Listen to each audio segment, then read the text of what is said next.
ज्ञान डिकोडर के इस चैनल में आपका स्वागत है। आज हम लोग जिस कंसेप्ट को लेकर आए हैं उसका नाम है array. Array in Java. Array basically use to store similar type of data elements in a continuous memory location.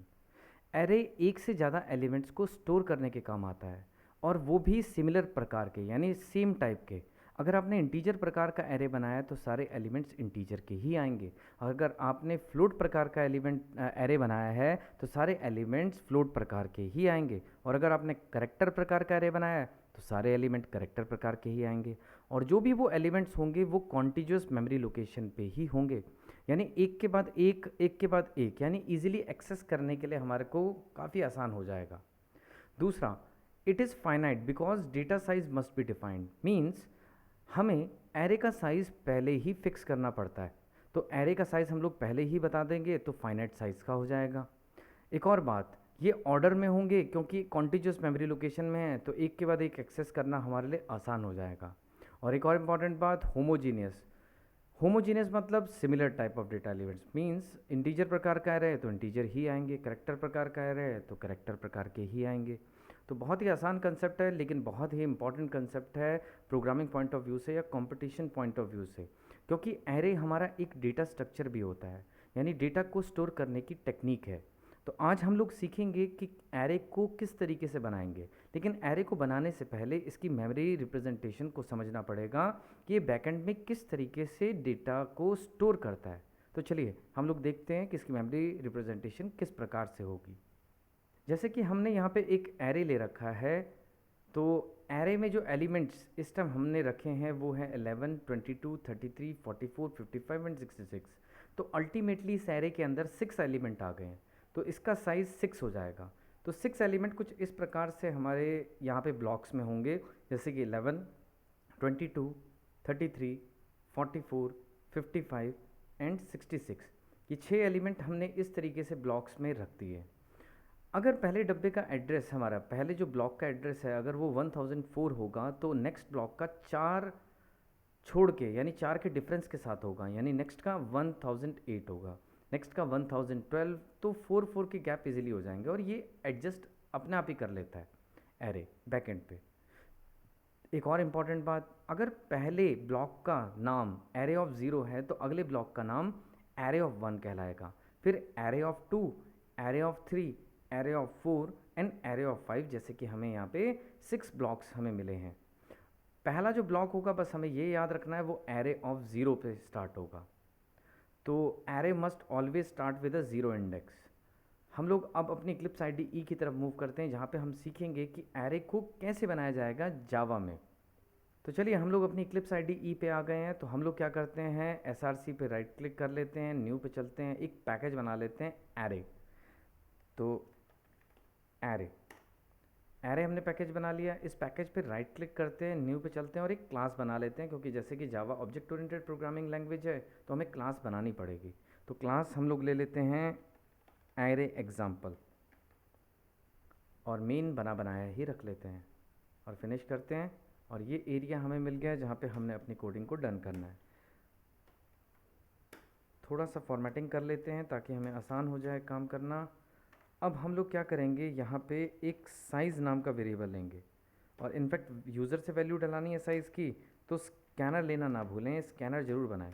तो स्कैनर का object OBJ equal to new scanner system dot in.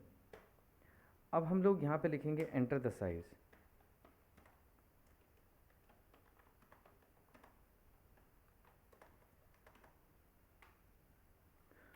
अब हम यहाँ से यूज़र से इनपुट लेंगे OBJ dot next int. यहाँ हम लोग यूज़र से इनपुट ले चुके हैं, अब हमें एरे को डिक्लेयर करना है। एरे, मैंने इंटीजर प्रकार का एक एरे बनाया है जिसका नाम आप कुछ भी रख सकते हैं, फ़िलहाल हम लोग नाम रख रहे हैं ARR। और ये बनाते हैं हम लोग किस तरीके से हैं, न्यू इंट, और यहाँ पे हम लोग साइज़ डिक्लेयर करेंगे, इससे एरे की डिक्लेरेशन हो जाएगी। तो ये हमने क्या कर लिया है, एरे को डिक्लेयर, एरे डिक्लेरेशन, एरे को हम डिक्लेयर कर चुके हैं।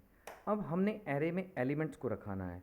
तो हम लोग देखिए, अगर हम 1 बाय 1 रखेंगे तो जैसे कि अगर हम साइज़ 5 लें तो हमें 5 बार इनपुट करनी पड़ेगी।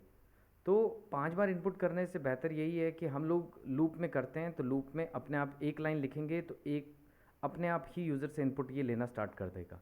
तो हम लोग यहाँ पे int I equal to 0, I less than size I plus plus, और यहाँ पे हम लोग एरे ऑफ आई में इनपुट कराएंगे यूज़र के द्वारा, यानी obj डॉट नेक्स्ट इंट। बस हमें इतनी ही लाइन लिखनी है। देखिए सबसे पहले आई में ज़ीरो है, तो यानी पहला जो एलिमेंट आपका इनपुट होगा वो 0th पोजीशन पे होगा। नेक्स्ट हमें आई की वैल्यू 1 हो जाएगी तो एरे ऑफ 1 में इनपुट होगा। नेक्स्ट आई की वैल्यू 2 हो जाएगी तो एरे ऑफ 2 में इनपुट होगा। तो इस प्रकार से हमने इनपुट तो करा लिया।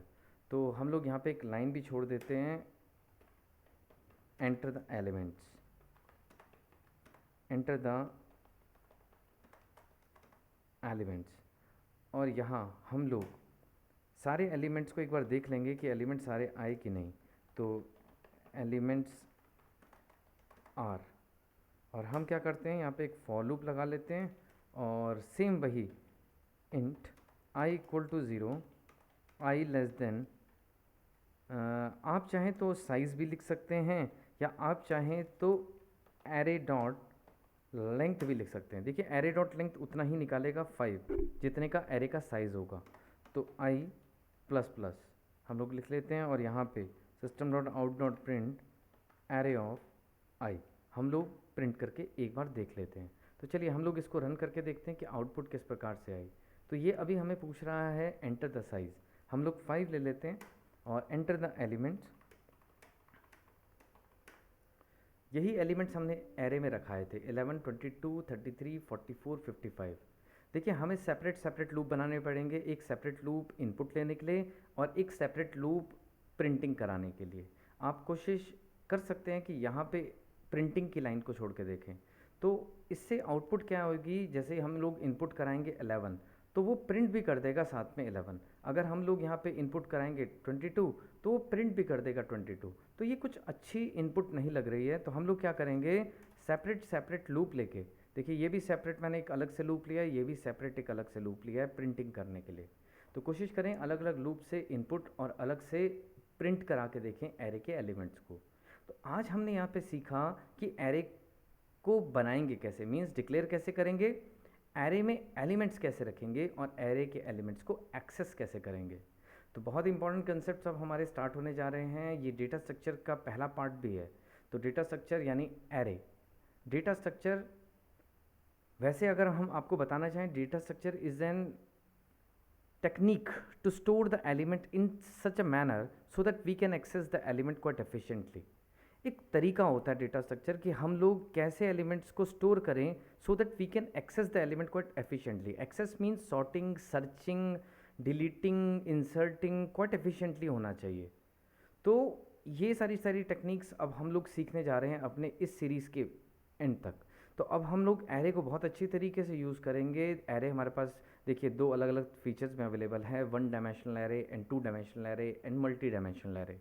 तो हम ये सारे पार्ट्स को डील करेंगे 1 dimensional, 2 dimensional and multi dimensional array को, ताकि हमारे कंसेप्ट क्लियर हो सकें, हमारे लॉजिक क्लियर हो सकें।